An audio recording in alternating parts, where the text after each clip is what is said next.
కూటమి ఏమీ బాగలేదు సార్. మంచి ప్రభుత్వం అని చెప్తున్నారు. జగనన్న ప్రభుత్వం వస్తేనే మంచి ప్రభుత్వం. ఆడవాళ్ళకి మంచి సదుపాయం కలిగించాడు. ఆడవాళ్ళకి ఆ, కూరగాయల బళ్ళోళ్ళకి వాటికి అన్నిటికీ అమ్మఒడి కానీ అన్నీ బాగా చేశాడు. అందుకని రాబోయే కాలంలో జగన్ గెలిపించుకుందామని. ఫ్రీ బస్ ఇచ్చారా చంద్రబాబు? ఇచ్చారు. ఎన్ని ఇచ్చారు? జగన్మోహన్ రెడ్డి ఎన్ని చేశాడు, వీళ్ళు ఎన్ని చేశారు?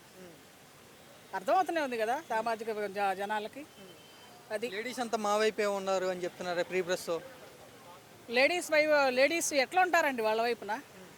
ఒక ఫ్రీ బస్సు వేస్తేనే అయిపోతుందా? ఒక అమ్మఒడి ఏదో తల్లి దీవెనని వేసాడు, అయిపోతుందా?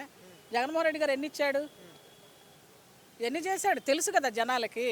ఆ విధంగా ఈ రాబోయే కాలంలో మళ్ళీ జగనన్న కోటేసి గెలిపించుకోవాలని ఫిక్స్ అయిపోయారు. హిట్ సూపర్ 6 వేస్తే హిట్ అయితే ఎట్లా అవుద్ది? అది ఎట్లా అవుద్దండి అది?